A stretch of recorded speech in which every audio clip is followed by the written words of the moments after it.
Olá, muito obrigado por permitir que eu entre em sua casa neste momento. Meu nome é Ney Herman e está começando mais uma edição do programa Lente Aberta, a última edição de 2015, que é também um presente de Natal. O tema, a mensagem de Yeshua, Yeshua, que é o nome de Jesus em aramaico. Comigo no estúdio da ETV Campos Gerais está o doutor em História, professor do Departamento de História da Universidade Estadual de Ponta Grossa, Edson Silva. Professor, obrigado pela sua presença de novo aqui. Eu que agradeço cada convite que você faz. Hein? Prazer. Obrigado. Nós voltamos em instantes com o programa Lente Aberta. Por favor, fique conosco.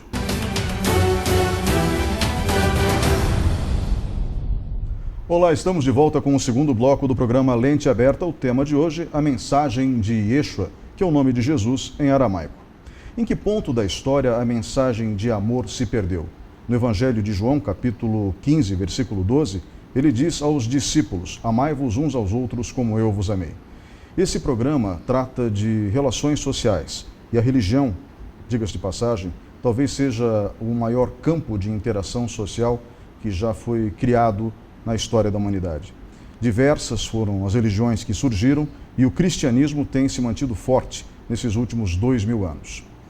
Nós tratamos recentemente da relação entre o mundo islâmico e o Ocidente com o professor Marco Aurélio Pereira, professor de História da Religião da Universidade Estadual de Ponta Grossa, com mestrado na área. E percebemos ali que a mensagem de intolerância do Estado Islâmico para o Ocidente é clara e inequívoca. Mas não existe diferença entre a intolerância daqueles muçulmanos, como, por exemplo, os integrantes do Estado Islâmico, existem outros extremistas em outras regiões do Oriente Médio e do mundo, mas não existe diferença alguma entre aquele tipo de intolerância e a intolerância dos judeus, que ocupam a Palestina desde 1948, quando foi criado o Estado de Israel. Sim, aquela região era a Palestina e a ONU invadiu aquela região, tentando criar justiça depois do Holocausto, que foi uma tragédia, diga-se de passagem, anunciada e capitaneada por Adolf Hitler durante a Segunda Guerra Mundial. Pois bem, criaram o Estado de Israel, mas não criaram o Estado da Palestina, que estava previsto na mesma resolução da ONU. Temos, então, por parte dos judeus, em relação aos palestinos, a mesma intolerância que os muçulmanos extremistas têm em relação ao Ocidente. Essa mesma intolerância é percebida no mundo cristão. Os cristãos conservadores, por exemplo, têm uma visão completamente intolerante frente ao movimento LGBT e frente a qualquer um que não seja exatamente, como posso dizer, companheiro da visão que eles possuem de mundo. Essa intolerância não tem nada a ver com a mensagem original do Messias, com o Filho do Homem, como ele mesmo se auto-intitulava. Recentemente, eu entrevistei o professor Edson Silva, que está comigo aqui, no estúdio da ETV Campos Gerais, sobre as origens do cristianismo. Certo. E tentamos fazer um traçado ao longo do fio da história em que ponto esse contato com a mensagem original do Cristo se perdeu. Afinal de contas, as pessoas esquecem, né, que Cristo é uma palavra grega, significa o ungido. Né? Ele era Jesus de Nazaré. Certo. E esse ponto em que a história muda, ou seja, quando o Império Romano assume o controle da Igreja Católica, o Império Romano conhecido pela sua crueldade, pelo seu pragmatismo, acaba alterando profundamente a mensagem da Igreja Católica. Alguns evangélicos agora podem dizer, por isso que nós evangélicos somos melhores. Não, na realidade, todos os cristãos hoje derivam dessa igreja primitiva. Tem dúvida. Né? Isso independente de ser católico ou evangélico. Certo. E o conservadorismo, aliás, é mais presente no meio evangélico do que no meio católico, mas os católicos também tem, claro. são conservadores. Essa mensagem, ela deveria ter sido continuada através do tempo, não foi. Certo. Chegamos à conclusão que no século IV, quando o Império Romano assume o controle da igreja, repetindo, isso muda e a mensagem fica muito mais agressiva. O Deus do Antigo Testamento, aquele Deus vingativo do Torá, esse é muito mais presente na realidade romana e dali para frente do que o Deus traduzido por Jesus nos evangelhos e principalmente nos evangelhos que chegaram até os tempos atuais, porque existiram mais de 300 evangelhos. Mas Os evangelhos de João, Marcos, Lucas e Mateus é que acabaram ficando eternizados dentro do texto bíblico. Certo. Professor, eu quero começar por uma pergunta boba, que aparentemente não tem ligação com o contexto, mas que mostra como os fatos foram manipulados para se encaixar em determinadas realidades. O nascimento de Cristo. Cristo não nasceu em dezembro, né? Não. Pelo que tudo indica. Aproximadamente se calcula que Cristo tenha nascido em que época? Olha, como você não tem um cronista marcando na época e ninguém iria adivinhar, quer dizer, você poderia ter o registro mais preciso se fosse um rei, se fosse uma pessoa, digamos assim, de prestígio social. Calcula-se que a época seja mais ou menos setembro, né? Mas acaba sendo também um cálculo, digamos assim, impreciso, baseado na presença de um cometa, da estrela. Você tem alguns elementos, digamos assim, que jogam mais ou menos para setembro. Quer dizer, a existência, que é certa, do recenseamento, aquela movimentação toda. Então, mas certamente a data de dezembro, ela foi instituída posteriormente, aproveitando uma tradição da religiosidade romana, que marcava aquela data como solstício e como um momento importante das festividades da colheita, das festividades que já eram tradicionais do Império. Ou seja, eles literalmente adaptaram o nascimento de Cristo à tradição deles.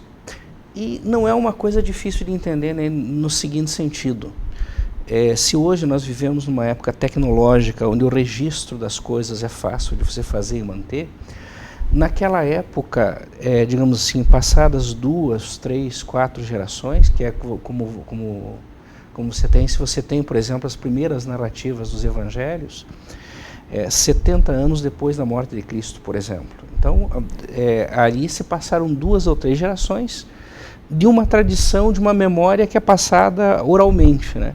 Então, essa precisão, essa adaptação, a memória da gente vai mudando mesmo, é um fenômeno natural. Então, digamos assim, né, não é algo que se estranhe ou que o historiador estranhe ao olhar, digamos assim, a documentação histórica, né?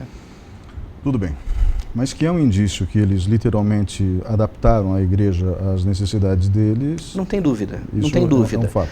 Mas veja, isso... Eu digo a ponto apenas como indício. Né? Não, verdade, verdade. E você tem isso acontecendo muitas vezes, né?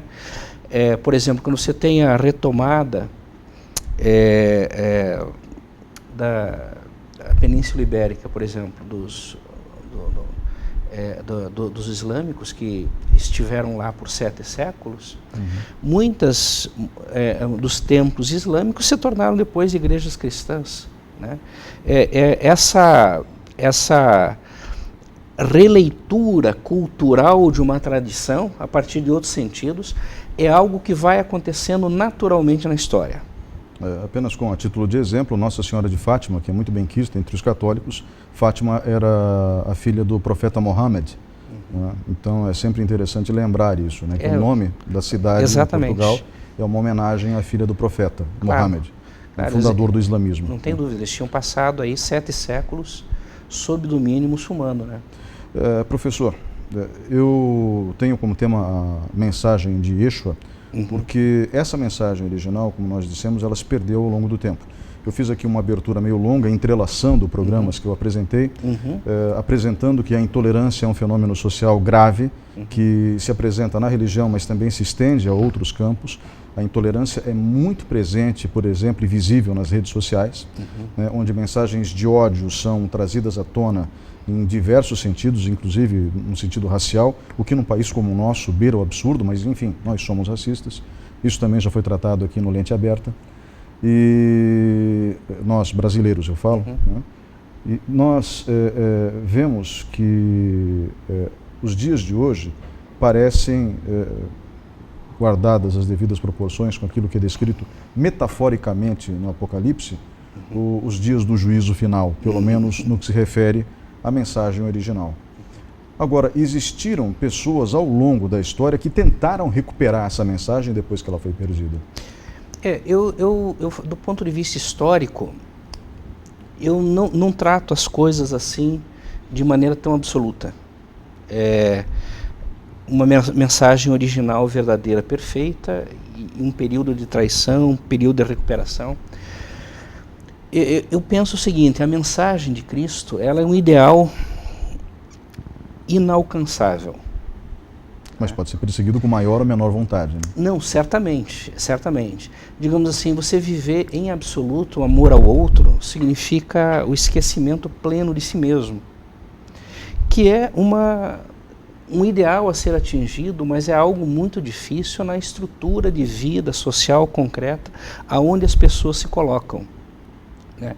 As pessoas têm que adaptar esse ideal a como elas estruturam a sociedade e as estruturas de poder daquela sociedade naquele momento, né?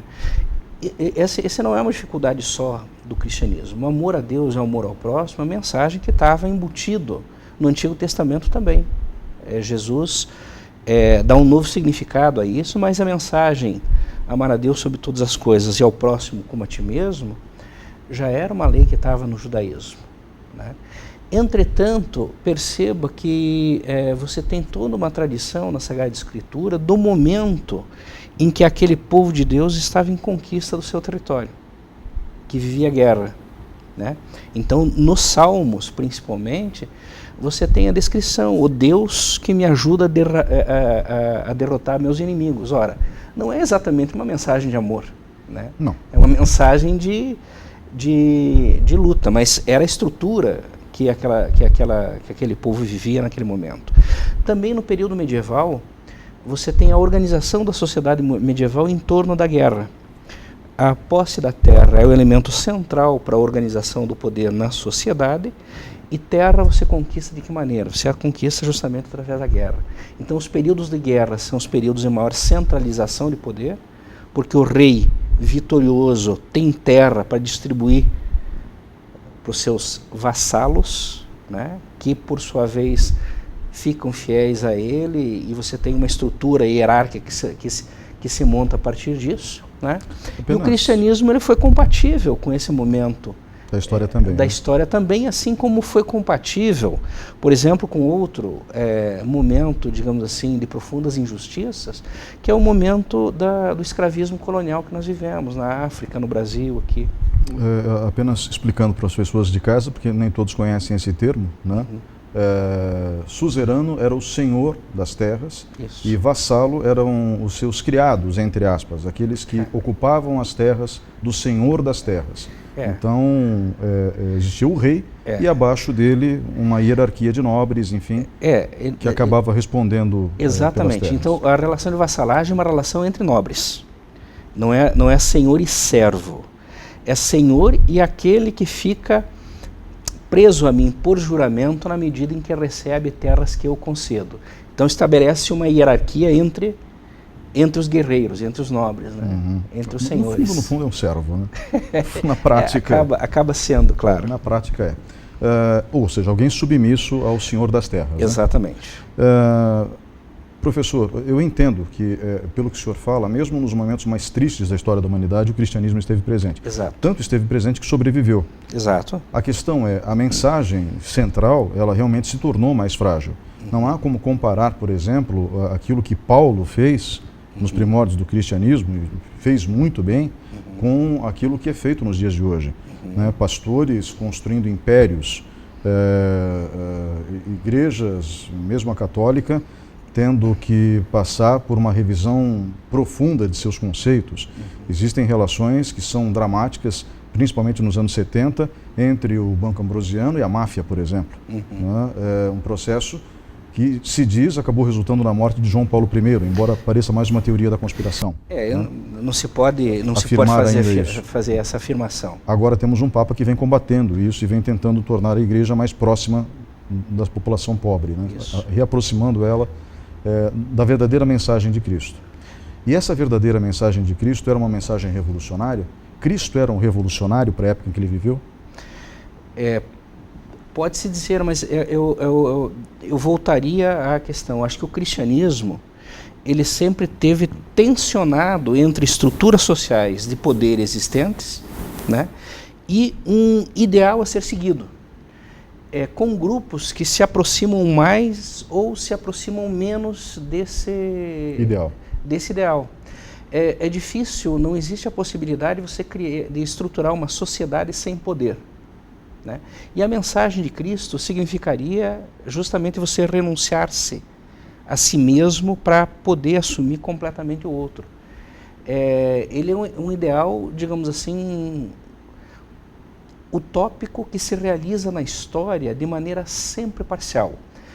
Cada geração de cristão, ele vai ter que adaptar, reinterpretar, eu diria mais, ele vai ter que recriar o cristianismo segundo o seu momento, segundo a sua época.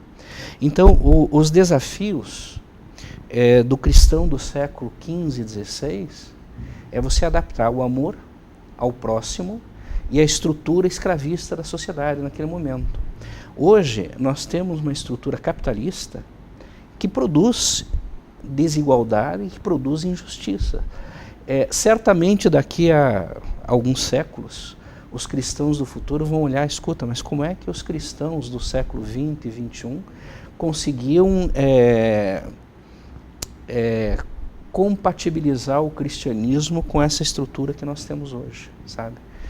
Então eu diria, o cristianismo ele nunca é do ponto de vista histórico, né? Do ponto de vista histórico, ele não é absolutamente uma coisa ou outra.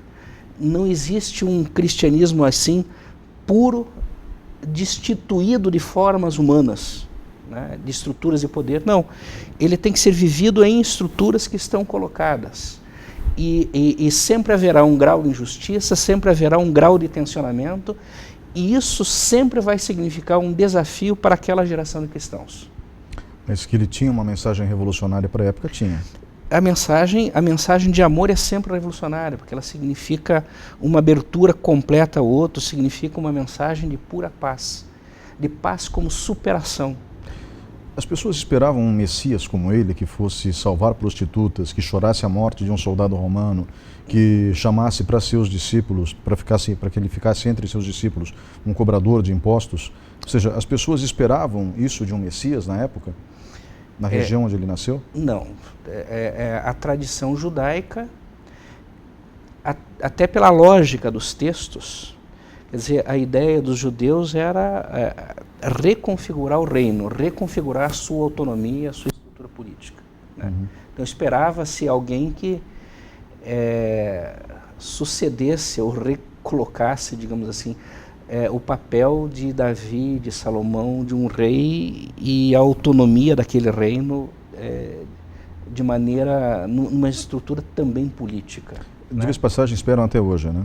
Se espera até hoje. E a mensagem de se dizer o seguinte, olha, e é uma coisa interessante, né? Porque se você reconfigurar o Estado, e isso terá que estar colocado em estruturas de poder que se colocam contra outras estruturas, né? Uhum.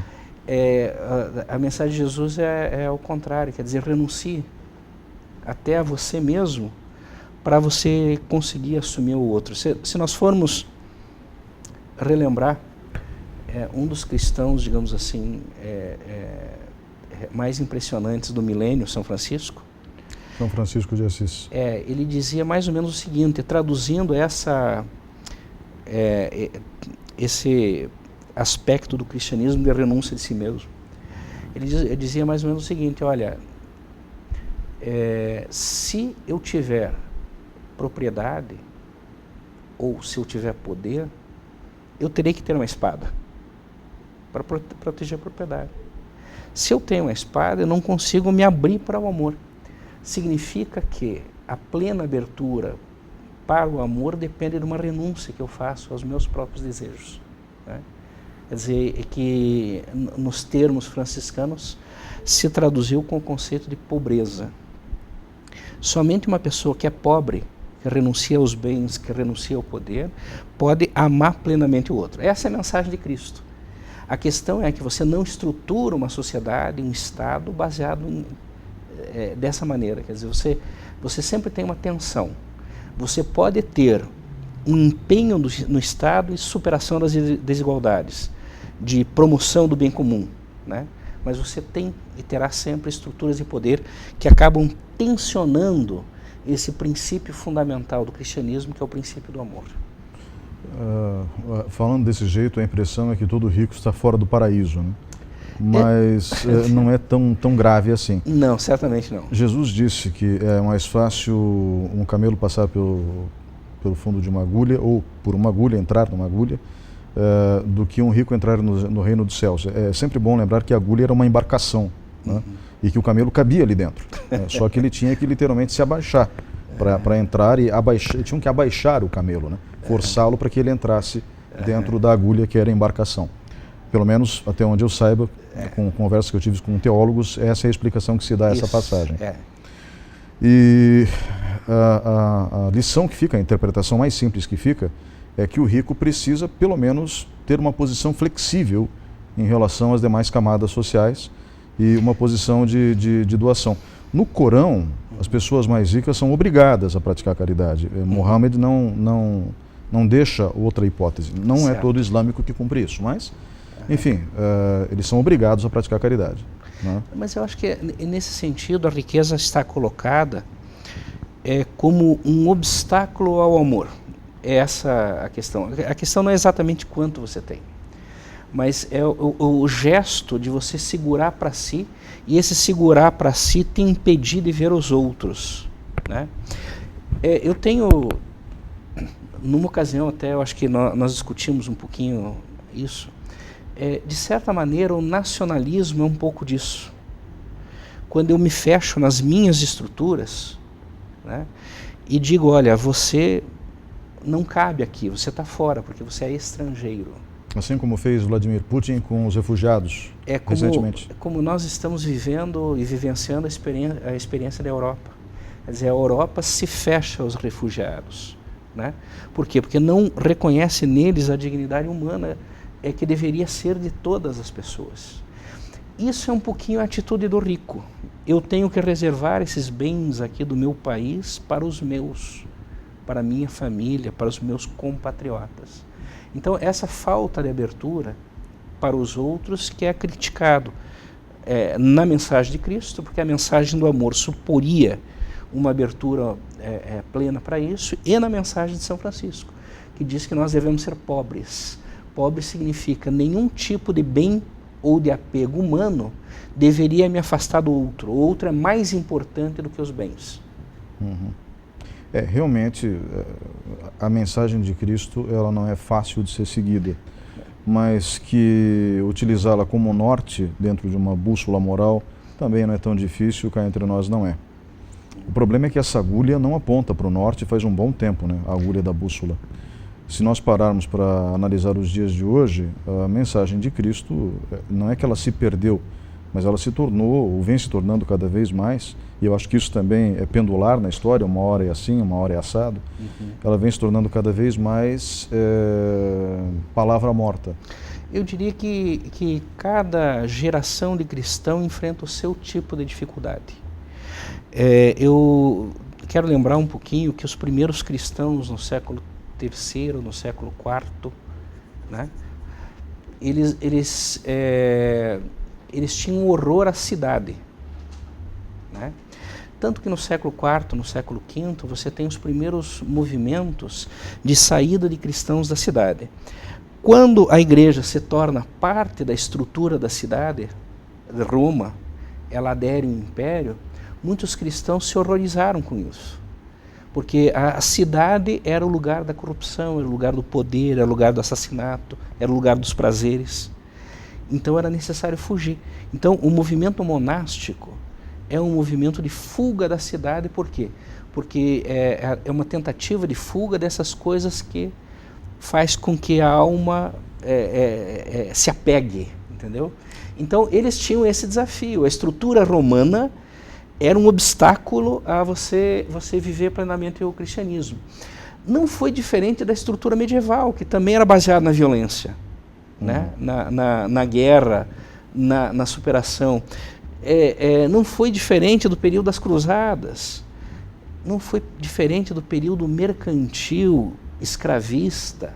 Eu acho que cada geração enfrenta o seu próprio desafio. Não sei se esse desafio é maior ou menor, mas eu acho que é sempre o desafio de você ter que mediar as estruturas concretas de poder que estão colocadas naquele momento, né? E essa bússola, esse impulso para o outro, essa superação dos meus apegos, esse caminhar em direção à paz, a superação das dificuldades do conflito. Porque quando você não tem a paz, quando nós queremos a mesma coisa, nós estamos disputando terra, dinheiro, poder, né? Essa disputa nos afasta, nos impede de atingirmos o ideal do amor ao próximo. Que é o amor de Cristo, o amor ágape. Exatamente. E é um poder que você tem na igreja, que afasta as pessoas quando ela se torna burocrática. Esse apego que você tem, por exemplo, com a sua própria imagem social. Eu não vou me aproximar daquela pessoa lá, porque aquela pessoa não é uma pessoa bem vista, que é uma posição assim, que marca muitos conservadores, né? Eu não tenho abertura suficiente para amar quem é diferente. Né? Cristo não fez isso. Cristo não fez isso. Isso é que é impressionante. Ou seja, Cristo ele, como foi líder religioso, ele se aproximou das mulheres. Exato. Ele se aproximou dos cobradores de imposto, dos pecadores de diversas naturezas, né? Esteve aberto e, portanto, escandalizou. Escandalizou, mas também atraiu, né? As pessoas que queriam viver o amor de fato, né? É como São Francisco. São Francisco, ele marca, ele diz que ele se converteu a partir do momento que ele beijou o leproso. O que é beijar o leproso? É justamente ir ao encontro do mais marginalizado, do mais repugnante, do mais aquela pessoa que ninguém suporta perto de si. Então, a partir do momento que ele deu esse passo, então ele conseguiu marcar o processo dele, como ele diz, a saída do mundo. Professor, obrigado pela participação nesse bloco. Nós voltamos em instantes com o programa Lente Aberta. Por favor, fique conosco.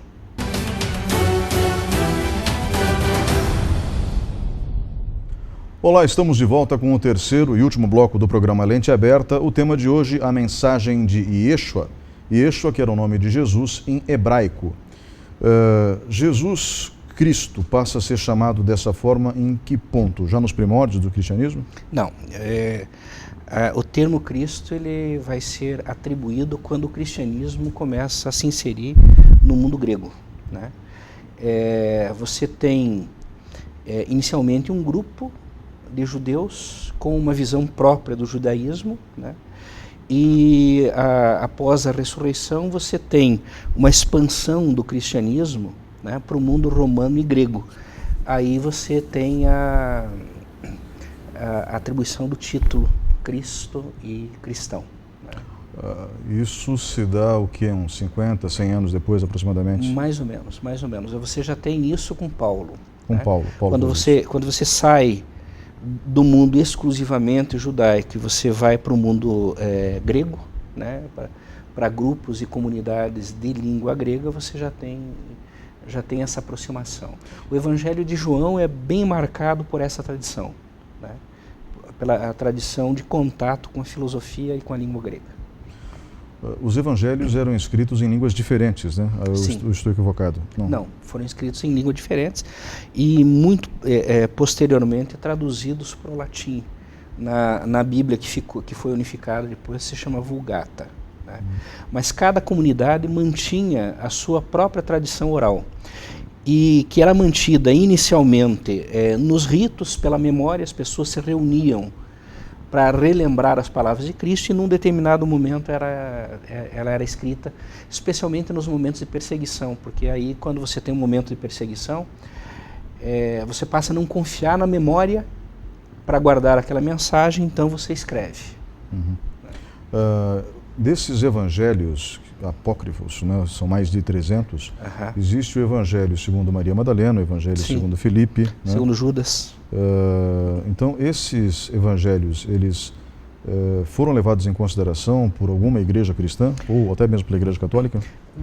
Eles eram narrativas de comunidades ou de grupos de pessoas que partilhavam uma determinada visão. O último dos apócrifos, recentemente descoberto, foi justamente o Evangelho de Judas, né? Cujo autor, não se sabe exatamente quem, né? Mas cujo autor era profundamente crítico da organização que a igreja estava tomando naquele momento, né? Então ele faz uma narrativa bastante crítica ao papel e à figura dos apóstolos. Agora, o que acontece, digamos assim, é que você tem uma memória que é mantida em cada comunidade. Quando isso vai se tornando uma religião, muitas dessas narrativas eram contraditórias. Então você tem que definir um conteúdo de fé que tenha o mesmo significado para todas as comunidades, né? Então isso vai sendo paulatinamente feito com os concílios, inicialmente o concílio de Jerusalém, né? E posteriormente, quando você tem o Império Romano assumindo a estrutura da igreja, né? O concílio niceno-constantinopolitano, né? De Niceia e de Constantinopla, né? Que vão definir os eixos daquilo que significa ser cristão. E a partir dos eixos daquilo que significa ser cristão, você tem as narrativas evangélicas que são compatíveis com essa definição e passam a valer para toda a igreja. Até que ponto esses textos foram modificados? Olha, os historiadores têm alguma visão sobre isso? Sim. Você, em exegese, você tem muitos elementos que permitem identificar inserções que foram feitas ao longo do tempo, né? Veja, é muito difícil você ter, digamos assim, um material específico que dure 2, 3, 4 mil anos, né? Então a prática corrente é a prática da recopiagem. Você mantém os livros, mantém a cultura fazendo cópias. E nessas cópias alguma coisa de fato se insere, né? E alguma coisa se perde. Porque aí quem copia, ele embora devesse fazer uma cópia literal, ele acaba introduzindo um pouco da sua visão ou retirando um ou outro termo.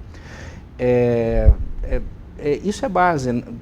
Você tem hoje um trabalho bem minucioso de reconhecimento dessas coisas, né? Uhum. Agora, dizer exatamente quanto isso aconteceu é difícil, né? Uhum. Seria interessante se a gente conseguisse resgatar, assim como aconteceu com os manuscritos do Mar Morto, né? Uhum. Alguma coisa que fosse similar e que nos permitisse ter um entendimento mais amplo do que foi modificado e em que quantidade foi modificado. Mas, aparentemente, a mensagem central permaneceu, né? Sim, o impacto da figura de Cristo, né? Certamente permaneceu. Agora, certamente também nas próprias narrativas evangélicas, como são narrativas feitas posteriormente, algo se modifica também dessa mensagem. E, bom, eu não diria, digamos assim, que isso é certo ou errado. Digamos, é o processo humano, é o processo histórico, é como se fazem as coisas. Vou dar só um exemplo de algumas coisas. Quando você tem a narrativa da paixão de Cristo, você perceba que na narrativa, nos textos evangélicos, você tem uma culpabilização mais dos judeus do que dos romanos, né? Você tem um certo alívio do mundo romano. O mundo romano, quer dizer, isso é perceptível. Exatamente, é aquele que lava as mãos, mas quem efetivamente encaminha Jesus para a morte são os judeus, né? Você passa a compreender essa estrutura de narração quando você percebe o momento histórico em que o Evangelho foi escrito. É um momento em que o cristianismo já tinha, digamos assim, se divorciado do judaísmo e estava se inserindo profundamente no mundo romano. De certa maneira, ele não poderia negar o mundo romano no qual ele se inseria, né? Agora, a tradição judaica já estava sendo colocada de lado. Então você tem a imagem dos judeus como aqueles que são responsáveis pela morte de Cristo. Em filmes de ficção científica, é muito comum eles projetarem sociedades onde não existe o dinheiro, por exemplo, mas também não existe miséria. Onde todos têm uma vida digna e cada um se esmera em fazer o melhor dentro daquilo que sabe fazer. Existem lutas pelo poder, vaidade, pequenos pecados, mas a exclusão social não é presente nessas temáticas futuras. Isso é presente, por exemplo, numa série que todo nerd gosta, que é Jornada nas Estrelas, né? Ou Star Trek. Isso não tem nada a ver com a mensagem de Yeshua, mas demonstra que mesmo os autores de produtos banais, se eu não me engano, a série foi escrita por Gene Roddenberry, né? Mesmo autores de coisas banais se preocupavam em construir dentro do imaginário das pessoas um futuro onde não houvesse desigualdade. Quando o senhor fala, e falou no bloco anterior, que o cristão ideal deveria ser pobre, o Papa Francisco falou isso recentemente, eu queria uma igreja pobre para pobres, né? Ele não se refere a uma igreja sem a menor infraestrutura física para pessoas que literalmente não têm onde dormir ou o que comer. Mas ele se refere, obviamente, a pessoas desapegadas. Exatamente. Né? Essa seria a interpretação. Você precisa sobreviver, você faz aquilo que é necessário, claro, mas você é desapegado da matéria. Né? E você é mais apegado à própria humanidade. Né? Exatamente. Esse conceito aparece muito no kardecismo, aparece muito, por exemplo, a questão do desapego no budismo também. E eu vou dizer uma coisa para você, no islamismo. Também. No islamismo isso está muito presente. O dar, o compartilhar, o perdoar são conceitos centrais no islamismo, né? Vou lembrar aqui, você deve ter visto, um filme chamado A Principal Luta de Muhammad Ali, né? Que trata de um trecho e de uma disputa que ele teve com a Suprema Corte nos Estados Unidos, porque na medida em que ele se recusou a ir para a guerra, né, o título de campeão mundial foi tirado dele, né? E ele se recusou a ir para a guerra por razões religiosas, num contexto completamente diferente da visão que nós temos hoje do islamismo. Porque quando a gente fala de islamismo, vem à nossa cabeça os sunitas, os xiitas, as diferenças internas, a revolta com Israel, o Estado Islâmico, essas coisas nos vêm à cabeça, né? Mas originalmente o islamismo é uma das religiões onde o conceito da paz está mais profundamente enraizado, né? Também Agora, não praticam, né? Pois é, mas aí nós temos que entender também que a religião é interpretada conforme a condição de vida das pessoas, né? Se você fosse colocado num determinado lugar, todos os seus direitos tirados, você com dificuldade de acesso à água, você com dificuldade de acesso à moradia, a injustiça daquilo produz revolta. Sim. E muitas vezes essa revolta se expressa numa linguagem religiosa, sabe? A velha máxima de que violência gera violência é verdadeira. Você não cura a violência tentando submeter o outro pela espada, pela violência. Quer dizer, a superação disso, né, é que tornaria a paz possível, né? Mas certamente você dizer, beleza, então eu vou colocar aqui um muro para os caras não virem, botar a metralhadora aqui, vou subjugar as pessoas. Você não recupera a paz dessa maneira. As políticas de responsabilidade social e de sustentabilidade social, responsabilidade social não é caridade. Caridade é quando você ajuda alguém.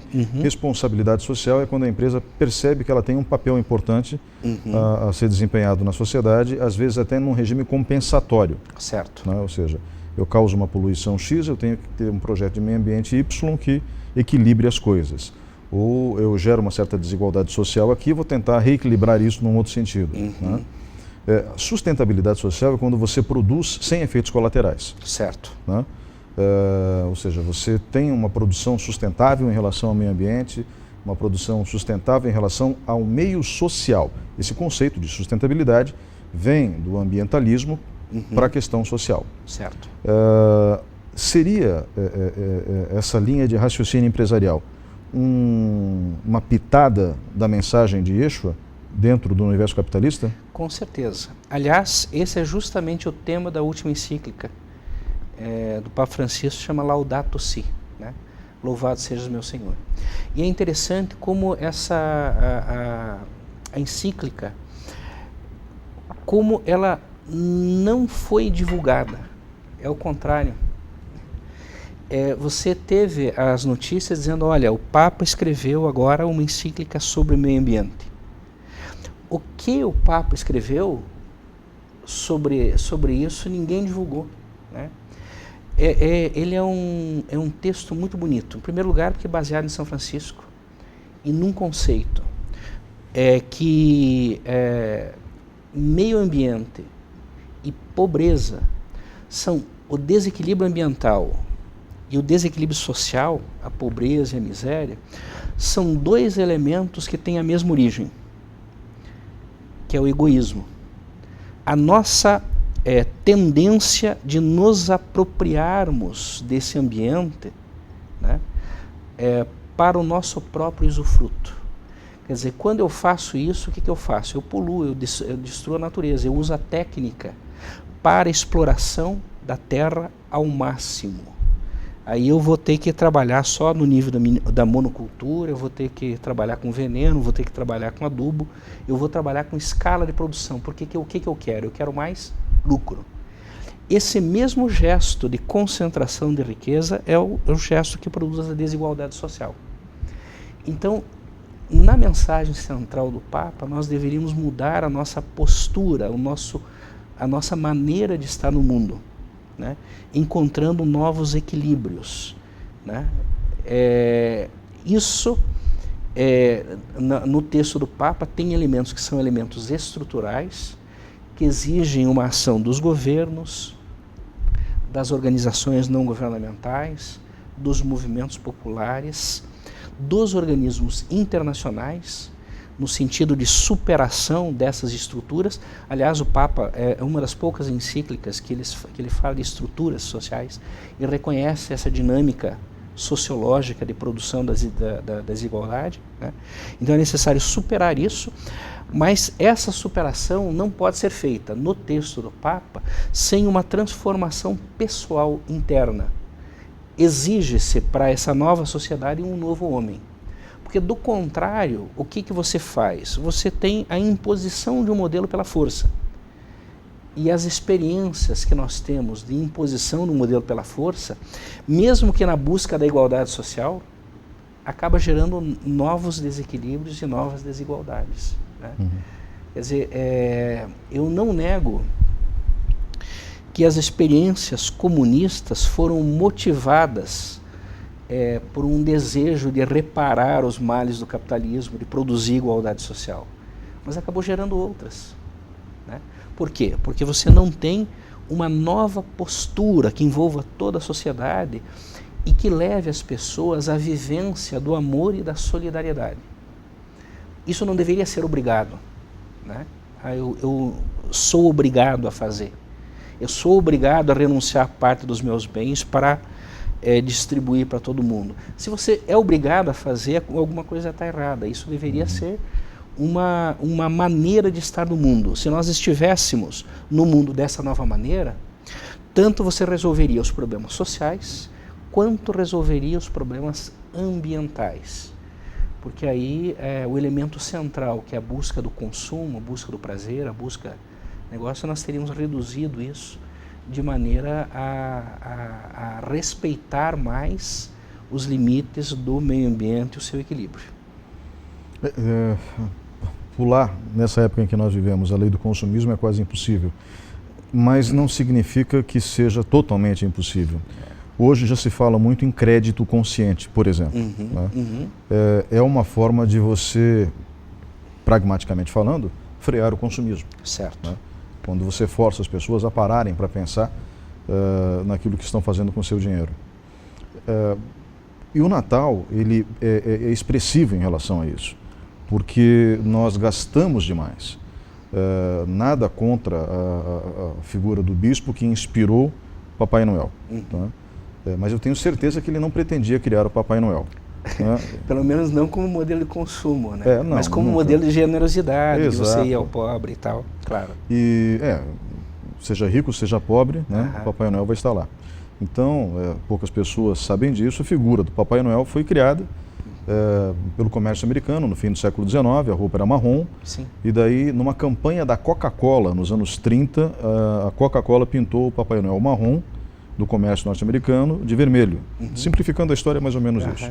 E daí, a gente tem o Papai Noel da Coca-Cola até hoje. Exatamente. Né? Se fosse da Pepsi, seria azul, então, né? Partindo dessa linha de raciocínio. Mas